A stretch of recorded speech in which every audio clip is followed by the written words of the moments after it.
Hello. Hi, everybody. Kayla Lords. John Brownstone. Of Loving BDSM, where we help kinksters like you have happy, healthy power exchange relationships. At least that's the rumor. That's the rumor. We are back for the third month. Look at us being consistent. Oh. Kinky Book Club. And this month, for March, we read the new bottoming book, so we're back to our nonfiction ways. Yes. So no spoilers in this one. If this is the first Kinky Book Club video you're watching, I'll have the links below to the other two books we've read, plus what Kinky Book Club is and the books we're reading this year. But this month, for March, we read the new bottoming book. Yeah. Was this your first time reading it? It was my first time reading it. I had glanced through it a time many. You bought it years ago. Right. And then shared it with me because our Amazon account is like that. We share our books. There is a companion book to this, the new topping book. It is on our list for this year. We'll get to it later. You should check the link to see what month. The other thing about this book, we were going to buy the paperback to have it as a resource book here on our bookshelf that you can't see just over here. And then I realized that the physical book I could get my hands on was written, its original published date of like 2001. It was first edition. But in ebook, there was a new edition, which is about 10 years newer. Correct. Still more than 10 years old. So I was like, let's go with the ebook version, which we already had. So that saved us some money. That was nice. And in a way, after reading through this, I'm kind of glad we got the newest edition. Because there were a couple things that were definitely dated. Yes. And we'll get to those. Yeah.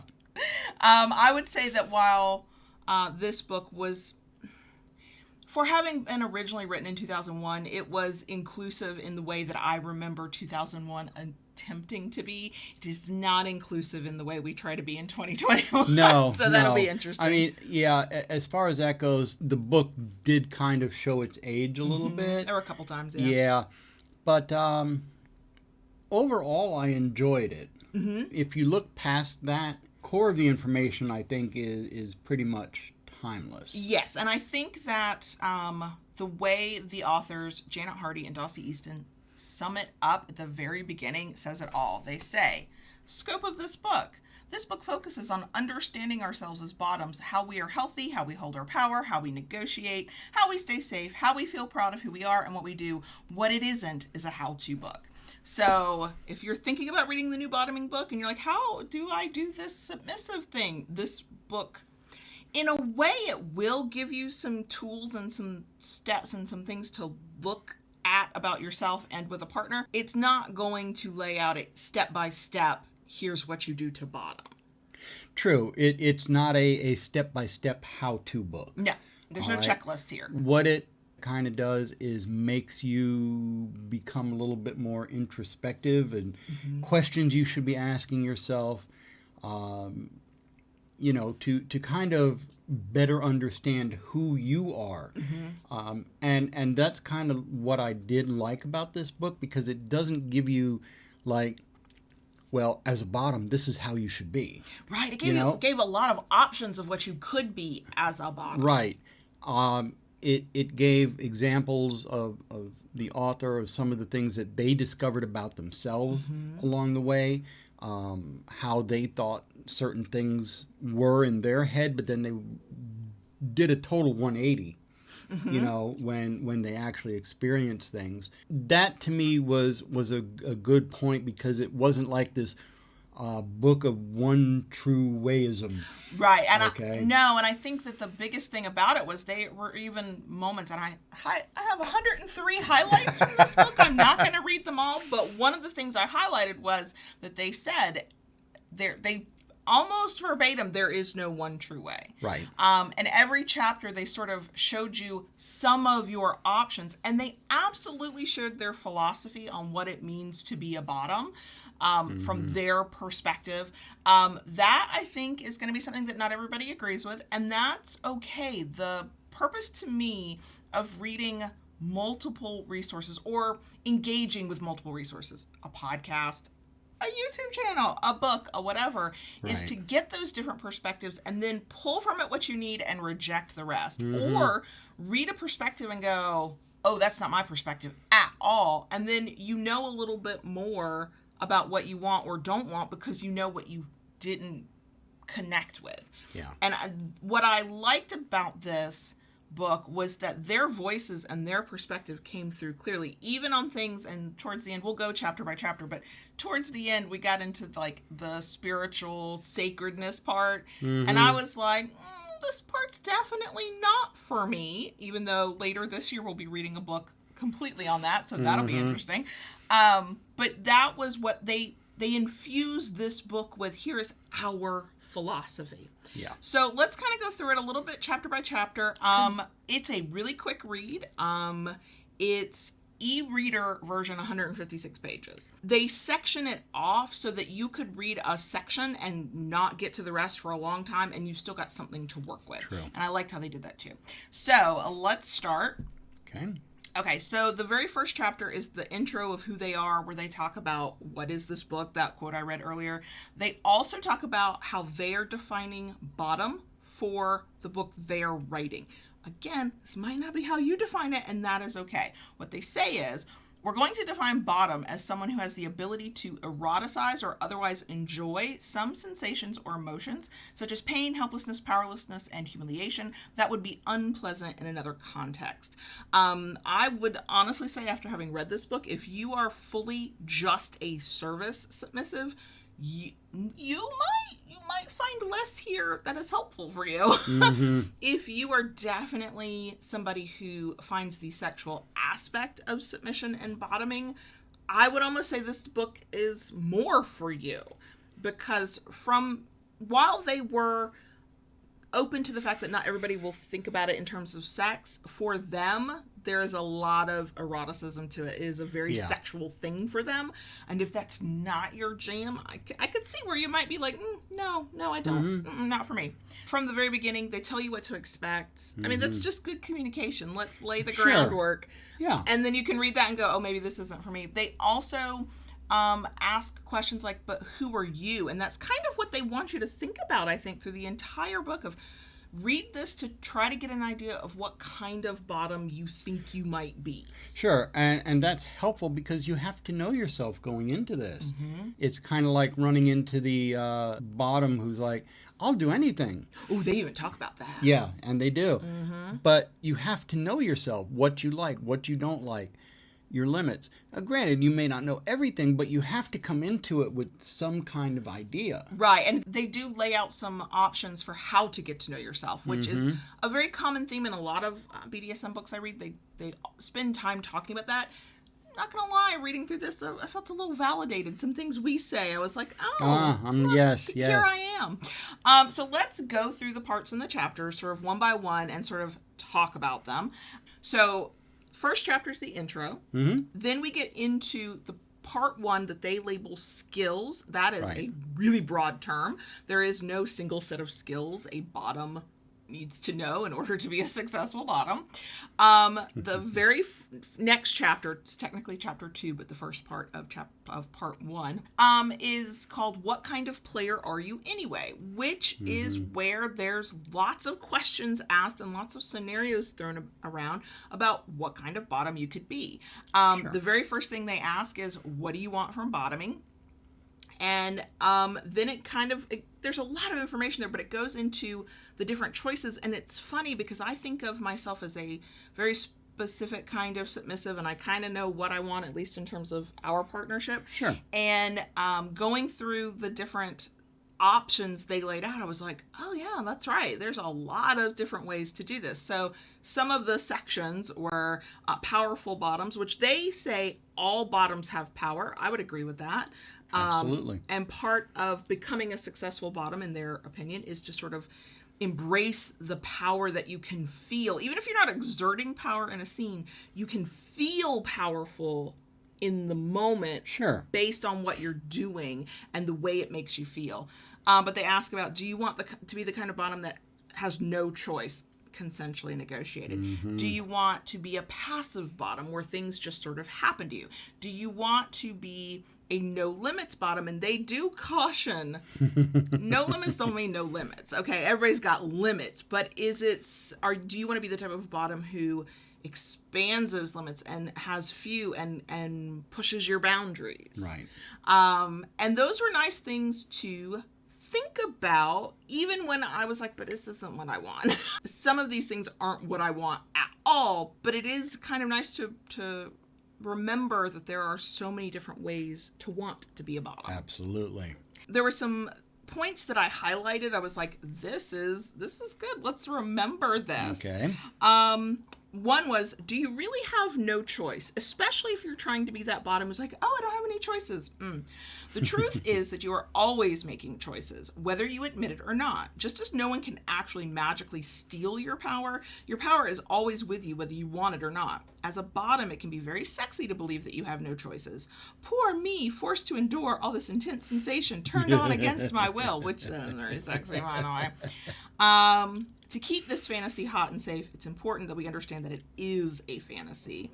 And if it is not hot anymore or safe or feeling okay, then we do have a choice. We can stop the scene.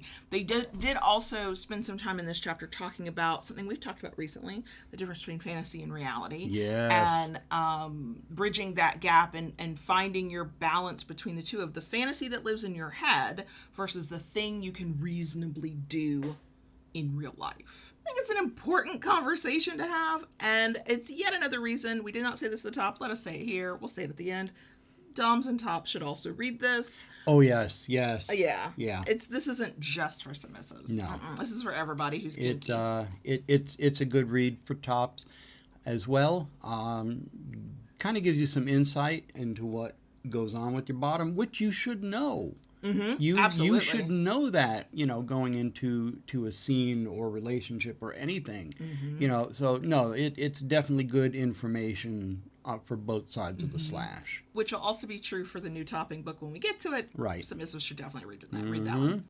Okay, so chapter 3 is about staying safe and happy, and they focused a lot on figuring out what you want, because if you don't know what you want, you don't know what to ask for, therefore you might do something that makes you unsafe. Yeah. They do talk about consent. They absolutely talk about changing your mind. I'm glad to see this pointed out. I mean, I felt like the first time we said it, it was somehow revolutionary, and it shouldn't be. You get to change your mind. You also get to change your mind after negotiations, while you're playing, after you play. You get to change your mind at any point. Sure. You have to communicate that in order for everybody to be safe. Yes. The one of the really interesting things about this chapter was on BDSM checklists. It was Right. the first time I kind of went, I don't think I agree here. And here's why. They were like, there are BDSM checklists out there, but what you should do is just make your own. And I thought, that would only work if you had any concept of what was out there as an option. And here's what I mean. Yeah. In the book, they were like, list all the things you've heard of or thought about or curious about. And I'm like, I remember when I first discovered kink, I think I knew 2 things. How would that have helped me? Well, I'm here for pre-made BDSM checklists. I'm just saying. And they are helpful, but what I will say is, just like anything else, especially if you're new to kink, you try to bite off more than you can chew. Think how easy it is to become overwhelmed. Sure. Okay? For people just starting out, if you make your own checklist, there's nothing wrong with that. No, there's nothing wrong with it. It gives you a springboard. But I think as you grow, you're going to want to broaden your horizons. But here's the thing about the BDSM checklist. It was saying, they tell you, like you should with any list, say yes, no, maybe, and then explore that. Yeah. How can you make a list? You don't know what you don't know. If I don't know that bondage is a thing, and here's 85 ways to do bondage, and I don't know that there's more than one way to feel pain, and I don't know what the toys are, and I don't know the forms of submission, and I don't know that humiliation plays a thing, but I might be turned on by them. How can I make a list of something and then decide yes, no, or maybe to think about later if I don't even know that stuff exists? Can you, if you want to, make your own list? Yes, go for it. I'm not saying that. But I'm thinking about the total newbie who read 50 Shades, only knows what's in 50 Shades. Oh, that's scary. Okay, I mean, think about that. You watched one piece of porn, you read one erotic story, you listened to one bit of audio porn, and all you know is that thing you heard. And there are some people who are going to go, but people know more about kink now than they used to. You would be amazed how sheltered some of us continue to be, even into the year of our Lord 2021. Okay, so I think that if you are somebody who has a familiarity with kink, or maybe you've had a lot of kinky sex, maybe you read a lot of smut, whatever, yeah, making your own list, you're going to have something to go on. But if you're clueless and all you're thinking is, I think I'm submissive, but I don't even know what that means, take help from a checklist. if you think you'll be overwhelmed by it, take that checklist slowly. Start with only what you know. But no, I crinkled my nose at that part. I know. I could tell. And I got you off on a rant. You did. Okay, we're going to go to the next chapter. Chapter 4 is The Bridge to Reality. Mm-hmm. This chapter, it was nice to see us talking about the difference between the fantasy and the reality. Yeah. And them talking about how some things in your fantasy will always be perfect and some things get to stay in your fantasy and that's fine. And some things, they come out into reality and they'll never be exactly what's in your head. And that was great to see. But this is where the book started to show its age. Yeah. Because there was sections on the net. Not the internet, not even the web. The net. And I even saw written out the World Wide Web, and I was like, oh yeah, this book is originally 20 years old. Yeah. It doesn't mean there wasn't some good information there. A lot of this, I think, if you have any experience in kink, even if you're just exploring your submissive self now, this is not new information. I think most of us know that sometimes the thing in our head is not what we can actually have out in the real world, and that's actually what stops a lot of people. Is, I can never have that thing, so I'm not even going to bother trying. But of this chapter, because I really did get sidetracked by all the net talk and how some of it just wasn't even applicable anymore, there was one thing they said that I think it holds true now and then, and this is it. Information on the web with a capital W. Information on the web, or for that matter, anywhere on the internet, is only as good as the person who put it there. Don't take any advice from a single source. Look at several websites and discover for yourself where they agree and where they disagree. The points of disagreement may be issues that you'll want to think about and explore carefully. How long have we been saying? Don't have one resource, have many resources? Right. Read or listen or watch or however you consume media, however you learn things, get your information from many, many places. And this was 20 years ago when there was a fraction of the amount of kink sites there are now. Exactly. Yeah. So and even places to consume it, you know. Right. Exactly. So I think that was my takeaway from a whole section on the net, and we got into like things like chat rooms and stuff like that. I was like, and it comes I think later in the book too, and I'm like, oh god, I'm just gonna skim through this. That might be why it was such a fast read. Just saying. Chapter 5 is on connecting. So this is where it showed its age as well. There's an entire section towards the beginning of this chapter on taking out ads and other ways to meet that we don't really use a lot. Most kinksters who found themselves in a post 50 Shades era have probably never done this. I don't think that means that it's not still being done in some places. I'm sure there's some old school folks who are like, I'm not going on the internet. I'll do it the way I did it 30 years ago. I will say I think it's also a fascinating bit of read to just sort of understand a little bit of the recent history of where BDSM and kink has come, how far it's come. Yes. Where if you cannot imagine taking out an ad in a literal magazine or newspaper, that is how they found one another. Not that long ago. Well, that's how you found out about Munches. Those little news magazines in the back of a adult bookstore. Exactly. So what I did like about this is some things continue to be true even with the advantage we have of the internet. Now, granted, we live in the time of a plague, and so online meetings and spaces, 1, just allow for greater accessibility in general. Sure. 2, keep us safe during the time of the plague. And 3, I hope do not go anywhere once we're mostly vaccinated and mostly back to, quote, normal. But the things they talked about in this part of the book still resonate today, and that's, go to meetings, go to munches, don't be afraid to do it. One that I understood where they were coming from, but I still squinted my eyes, was when they talked about DIY your top. And what they meant was look to an existing partner you have in an existing relationship. If they are willing to go there with you and experiment with you, see if they will be your top for you. And that is not a bad idea. No. I think the problem I had with it was there was not, to me, enough about what to do if that top's like, nah, I'm not interested. It was written in such a way, or the way I sort of took it in was like, there was an assumption that as long as they were open to experimenting, they're totally going to be into it. But we all know that's not completely true. One, you can't make anybody be your top. If they're not into it, they're not into it. Two, how many of us have been out there going, ooh, I'd really like that person to top me, and we find out actually they'd like to bottom. Doesn't mean it's impossible, but it felt like they just sort of skimmed over the potential problems. It was just another idea tossed out there of how to get your bottom on or off, as the case may be. And I scrunched my face a little bit at that one. I was like, I think, yes, with a willing partner, definitely. Absolutely. But can we talk about what if the partner's not willing? Oh, come on. You got to rope them up, drag them unwilling, and make them do it. They did also talk about joining... Sarcastic. He's a sadist, so you got to watch him. They did talk about joining the community, making friends, getting to know people, because through those connections, you will find potential tops. I did like that they did not focus so much on romantic relationships. They didn't say that those didn't exist, but sometimes you just meet somebody and you hit it off and you're like, hey, let's play. And it can be like that. Yeah. It's not always so super serious and doesn't always have to be part of an existing relationship. And, in this day and age, moving forward a little bit, there are communities, like you go into areas like Orlando especially, they have coffee socials, they have dinner nights, some places have game nights. Sure. Kinksters that organize game nights. So, there are a lot of different ways now. Sure. And in the time of the plague, munches have gone online. A lot of that is virtual now for the moment, yes. And if that's the only way you can connect, go for it. You're not doing something lesser than because you can't get out to a physical space. Right now, many of us are not. So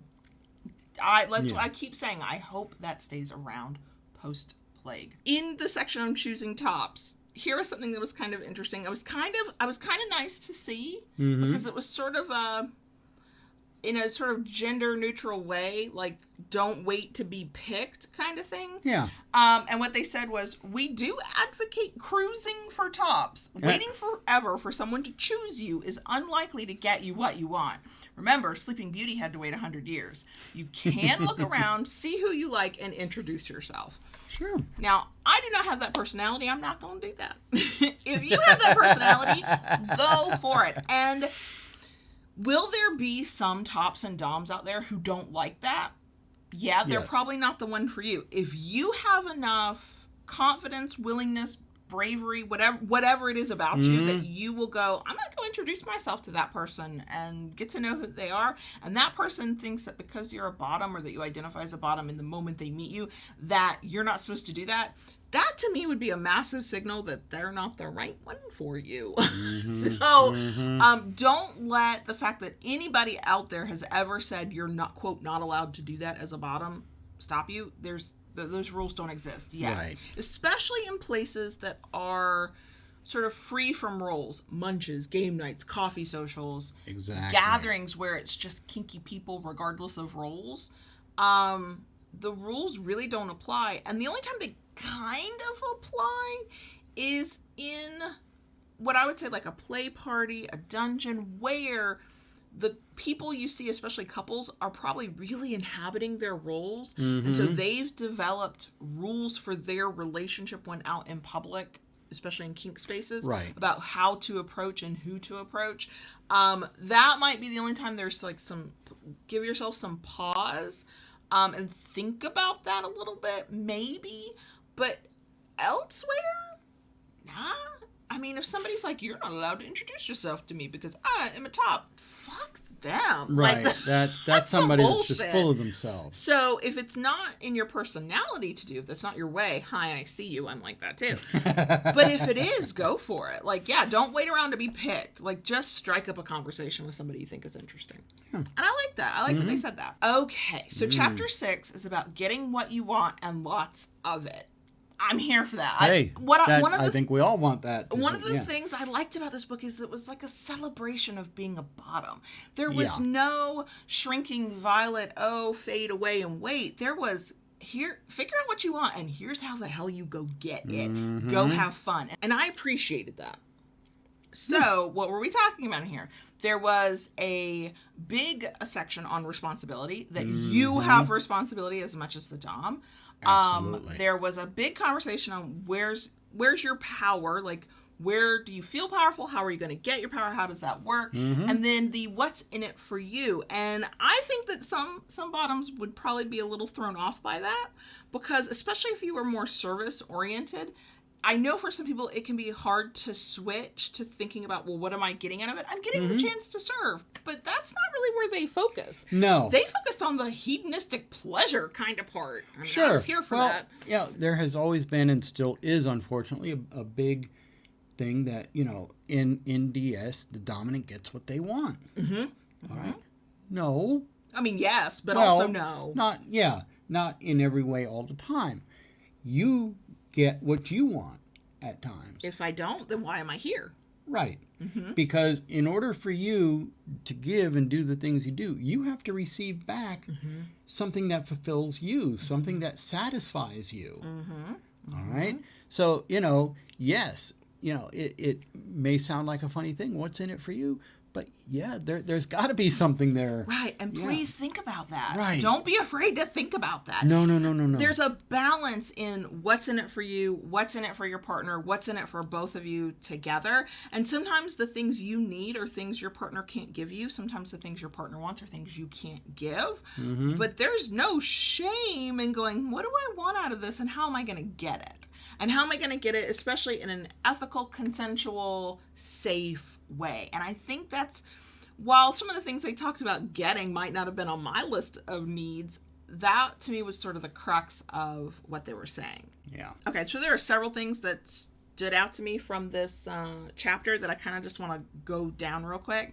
One is about a bottom's power. It says, a bottom's power may not always look like power. Sometimes being powerful is about triumphing over a difficult stimulation or struggling heroically against impossible odds. Sometimes it's about calm, competence, and devotion. Sometimes it's about being secure enough to let yourself feel scared or vulnerable or small, knowing that more conventional power will be there for you when and if you need it. And I really like that, because that hit on like all my things. I was like, yes, sometimes I do like that. Yes, sometimes I do like that. It all makes perfect sense. To me, it does. It's like, ding, ding, ding. Yep, that's it. And when we get to talking about fantasies and scenes and working with your top, it says, most tops welcome constructive suggestions. They generate new ideas for more and better play.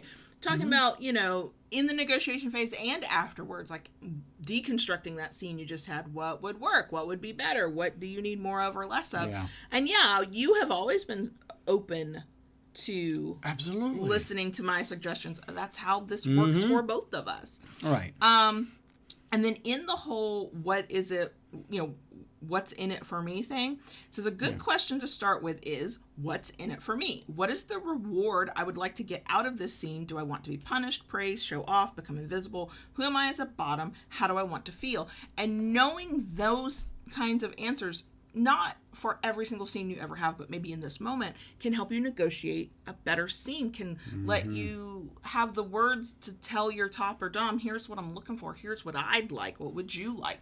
And I like that there were all these moments of introspection. I do think if you only think of it in terms of the bottom, there will be many people who are like, well, what about the top? Look, y'all, we get our own book. Well, we.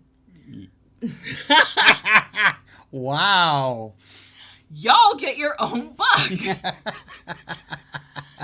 No, not we. No. Not a top. Not a top. So this is about the bottom, and that doesn't mean that what the bottom needs is done in isolation from what the top needs, but in this space, that is something that bottoms need to think about. What do you want to feel? What is it that you're trying to accomplish here for you? Also, what are you trying to accomplish together? Also, what does your top want to accomplish? Yeah. Okay, so now after that, we're in part 2, and it gets very much into the mechanics of things. It's still not a how-to, but it's very much in the, okay, now we're here to scene. Part 2 is just called scenes. So if you are looking more for, okay, what's the actual stuff I can do as a bottom, part 2 is going to be for you. This, quite frankly, is where I ended up going faster through reading it, because I was like, I know how our scenes go. I know how I feel about scenes, but there was still some interesting stuff. So chapter 7 was all about the rewards. Again, I really like the fact that they focus on that there are benefits to bottoms for bottoming, that scenes are not just for the dom's pleasure, they're for the sub's pleasure. Yeah. And so they talked about the different things you might want to experience, and I really want bottoms, new or you've been doing this for a long time, to think about the fact that there are multiple things you can get out of a scene, and it's okay to go, you know what, today here's what I think I need. Okay, here's what I want to get out of this scene on this day with this partner. One of those is catharsis. Crying, my ugly crying after a good spanking, that's catharsis. Then there's spiritual states, and you want to sort of be float above your body. Maybe they didn't use the term subspace, but they described a lot of subspace. Sure. The idea of getting bigger versus getting smaller, feeling more powerful versus feeling more vulnerable. They did talk about different submissive states. They talked about fighting back. They talked about punishment. They talked about the forbidden. And what I liked about this, I'm not going to go into each and every one of them. Those could be entire videos on their own. Oh, yeah. What I liked was just the fact that they showed you all the different choices. You can reject all but one of those. You can want all of them. Either way, there is more to bottoming, I think, than most bottoms, especially newer ones, think about. Like, it's you can really enjoy the lane you're in, but I think it's also really good to know that there are other lanes to choose if you ever want to. Yeah. And it's okay to want to be a different kind of bottom in a different moment for a different reason with a different partner. Chapter 8 was about getting yourself ready. They talked about grooming. They talked about mental preparation. Sure. I tend to think of this one as a thing that you can either do on a dom or top's instructions consensually, or something you can do for yourself, or both. At this point in life, it's like, take me as I am, because if we had to wait for special grooming, we might never, and we also already almost never at this point. So mostly we just both don't want to be stinky. I think we like to both shower. Yeah. But I think that kind of comes a little bit more into that. It has to do with creating a mindset. Yes, and they did talk about that. Okay, and they did talk about that. Grooming yourself, wearing a particular set of clothes, whatever that may be. For some people, it may be latex. For others, it may be leather. For some people, it could be just a simple, jeans and a type of shirt. Yeah, I liked what they didn't say that there had to be a certain thing that you wore or a certain thing that you did. It's whatever works for you to set that mood to get you into that mindset. And I think getting into that mindset is what's the most important, especially if you're going from your busy vanilla life to, switch gears, it's time to be in kink mode. Having some kind of ritual to help you get excited or calm or quiet or ready or whatever. Yeah, and it had a place in this book, and I didn't have a problem with it. I also just don't have that much to say about it. Chapter 9, they talk about ending the scene, which is important. Absolutely. They talk about aftercare. They talk about, after everything is over, the conversations you have. Sure, like what I've called it in the past, scene debriefing.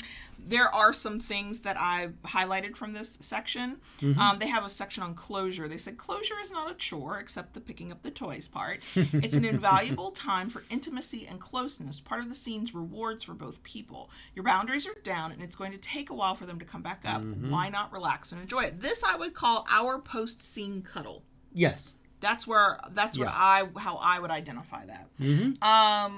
So then there's sort of the debrief. They said, after you're both pretty sure you're back to your day-to-day selves, you might want to talk briefly about the scene. What worked for you, what didn't, what you'd like to try next time. Right. We suggest you leave the detailed discussion for the following day when you're 100% yourself again. They kind of talked about the potential for drop without really using those terms. Yeah. Because they talked about how, depending on how you played and how you reacted to it, you have that immediate post scene where maybe you're cuddling, maybe you just need to be alone, maybe there's some catharsis, whatever. Then they talk about a day or two later, you still might not be 100% yourself, and it might be a few days later. And that's not completely drop, but that is sort of some emblematic of drop without using that term. But I did like the fact that they touched on that there should be a conversation, especially if this is a new type of scene, a new way to play. a newish play partner that you don't have as much comfort with yet, and there's still things to learn about one another. Both partners need to be open to it, but I mean, again, I'm going to give side eye to a top or dom that is not willing to have a conversation with me after some either emotional or physical grueling kind of moment. They don't have to be my lover. They don't have to marry me. They don't have to want to play with me ever again, but can we have a conversation? Yeah. And not everybody's like that, and that's fine, but that for me would dictate, is this a person I would even want to play with in the future if I can't get you to have a conversation with me now. And that's a good way if you're looking for new play partners and you watch how they interact with people and you talk to your friends who've played with them. Like, do they make time for a debriefing later to just kind of check in and talk if that's what you want? And if the people you ask are like, no, and that is important to you, it would be important to me, then you have information about whether you want to play with them or not. The next chapter is playing, and they talk about all the different ways to play. Oh, yeah. I'm not going to get into all of that because they basically touch on everything. I like that they touched on safety for each thing they talked about. Right. You could tell they were talking a lot about things that they either have personal knowledge of or are personally into, because we went beyond bondage and beyond dominance and submission and beyond pain. Which they're definitely into pain play, the way they talk. They also talk about body modification and some other things. This was the chapter where I was like, ooh, we are a product of our time, are we not? They used not a completely antiquated definition of what it means to be trans, but not our current definition, because they differentiated between transsexual and transgender, and even the way they described transgender was not how we would talk about it today. They were not, in my view as a cis person with all that privilege, they did not belittle it. It made it seem like this is how it would have been talked about 20 plus years ago. And this is just not how we talk about it now. Yeah. They also had a very interesting definition of drag. So they referred to all kinds of getting dressed up in fetish gear and your kink clothes as drag, regardless of your gender, regardless of your sexuality, regardless of all that. So this is what they said about drag. It says, lots of us love to get dressed up. Costumes we have seen and worn for public play range from a few artfully draped chains on an otherwise charmingly naked body to full military uniforms and prom queens, complete with crinolines and tiaras. We call all of it drag to honor our outspoken elders, the drag queens, who paved the way for public outrageousness through very conspicuous personal appearances. Drag is also a word that implies bringing out an alternate persona. When we do business, your authors get themselves up in corporate drag that brings out the businesswoman within. Similarly, to call forth any inner self who plays a role in our fantasies, we can wear the costume to help us become the character.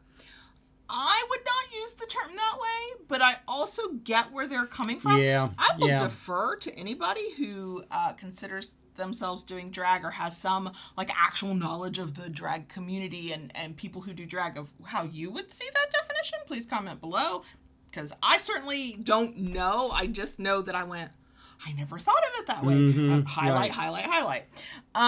This section of the book is by far the longest section. That makes sense because while there is absolutely a mental aspect to bottoming, it's also very physical in the sense of, what are you doing as a bottom? What are you accepting, receiving, participating in? It all makes sense. A couple of other interesting things from this chapter. What I think we mostly think of as pet play, even though some forms of it, like pony play, don't really fall under pets. They actually termed the whole thing beasties. Yeah. Which was interesting. I was like, I don't know how I feel about that, but yeah, I understood what they were talking about. And they did do a section in this area on playing with cultural trauma. And they basically said, we defer to people who are from marginalized communities and how they choose to interact with cultural trauma. They referenced both Black people and certain words we will never say on this channel, as well as Nazis and the Holocaust and things like that. Right. And the one thing they did say here that I was like, oh yeah, that is definitely something that should be said, which is, how you play in private is how you play in private. You get to negotiate that. But if you bring that play publicly, you need to, and by public we mean in a party or dungeon, right, you need to recognize that the people around you are not going to have that context that this is a consensual thing. If you are shouting the N-word, or you are shouting anti-Semitic language, or whatever else that you might be playing with, you need to give people a heads up. You need to let a dungeon monitor know. You need to and you need to clear it with whoever is in charge of that space, because just because you and your partner are fine playing with that does not mean the people around you are going to be able to handle other it. people that could be a trigger. Exactly. And they're not, and they might not understand that you're playing. And so I thought that was interesting. This is the first time I've read anything that has to do with BDSM where, one, it was addressed at all, which I don't think means it's not being written about. I think it means I'm not reading the right people. I give you that one. But I also like the fact there was a section on that, and it was nice to see. So my problem with this chapter was there was so much I highlighted most of it. Oh gosh. So I'm not going to read all my highlights. It was even though I did not need the information on the different ways to play, there were insights there that you could tell were coming from people who'd been doing this for literal decades, and that was super helpful. So if you do read this book, skim through it if you're like, I don't need to know about the play, but don't completely skim through it. There are little nuggets there. Yeah. The last chapter is where I kind of clocked out. Okay. Because it's just not my thing. And that they called it S&M and spirituality. They referred to most BDSM or all BDSM as S&M, but they recognize, BDSM as kind of the blanket term. It's just how they refer to it. And they talked about sex is spiritual and about sacred spaces. And they did dive into some details. I think I'm kind of glad I saw it here, because I think they are also the authors of the book we will be reading about Sacred Kink. Okay. Later in the year. I don't have much to say about it, because I really did. I'm a I'm a heathen in all the bad ways. I don't deny that for people there can be a sacredness to it and a spirituality to it. I did like how they sort of described orgasmic pleasure as sort of that coming undone from your own body and creating a sort of having a spiritual moment just in that moment of pleasure. And I was like, let me think. Do I remember what an orgasm feels like? Yeah. I'm here with you. That's my fault. Nobody else's. Well, for me, it was kind of nice to see this chapter, because at least as far as sexuality, there has always been a little bit of that spirituality mixed in with it for me. Anytime, from my point, anytime you're with somebody intimately, there's always an exchange of energy. I would agree with that. And it was kind of nice to see that. And I've noticed on FetLife that there are a lot of groups now that are coming up that people are promoting kind of like a spirituality in conjunction with BDSM practicing. And that makes sense to me, because for so many of us, the things we do with BDSM are so emotional, and we feel so connected either to ourselves or to another person or both, that I totally get it. My mind does not get it. My brain doesn't think that way. You get it, but you don't. Right. So I'm kind of interested in the book we're going to read later, and hopefully I retain some of that information. Yeah. And I would love to have my horizons expanded on that level, to just, because I accept it. I accept that other people feel that way. I think that's great. I don't have any judgment about that. But internally, I'm like, what? I'm so lost. So that book later in the year will be interesting. Overall, the New Bottoming book is a good book. It is a product of its time. Some of you might remember this changeover that was happening at about the late 90s, early 2000s. But it made me smile. It was definitely like a relic from the past. So back in the day, the default pronoun when talking about people in writing was he, always. And then in about the 90s, definitely late 90s, people started alternating. When you were talking about a general person, you said he or she. Still really binary, but it was like a nod to, oh wait, there are other people out there. Now, though there are some people who somehow think the singular they is the worst thing that can happen to grammar, insert big eye roll here, it's mostly they. If you don't know, if you're talking about general people, you just say they. But the alternating between he or she back then was a sign of inclusivity. And I was reading it going, oh my gosh, it's been so long since I read this. And they were trying, and they, you know, I wonder how they would write it now if they were to rewrite it, what they would say differently, the terms they would use. I think the majority of the information, the thesis at the center of all this is a good one. Yeah. I do like the fact that it, like I said earlier, it feels like a celebration of what it means to be a bottom, however you define that, with or without sex. And that's, I walked away, even where there were moments where I was like, nose crinkle moment here. I still walked away thinking, I'm really glad I read that. I feel all up in my power as a bottom. Here we go, you know. So, I would be curious to know your thoughts if you've read it, whether you read it for Kinky Book Club or you read it years ago. What did you think? What made your nose crinkle? What do you like? What don't you like? Did it change how you see yourself or a partner as a bottom? Share with us. For next month, we are back to reading fiction, but we're reading short stories. We're reading an anthology. I've had this on the shelf forever. Cheeky spanking stories. There are several stories. They're all relatively short. They're all about spanking. So this is edited by Rachel Kramer Bussell. I follow her on all the social spaces, and I adore her. And yeah, so that's what we're reading. We have it in paperback because I think you bought it at Eroticon? Yes. Yeah, in London a few years ago. So one of us will have to read it quick so the other one can read it. But that's what we'll be talking about next month. If you're interested in the book we read, the books we're going to read, what we've talked about in the past, all the links are down below. Thanks for joining us. If you enjoyed this, we love a thumbs up. If you want more of it, please consider subscribing. And hit that notification bell so you get updates of new content. Do what Daddy says. And if you really, really like what we do and want to help us do more of it, join us on Patreon at patreon.com/KaylaLords. Bye.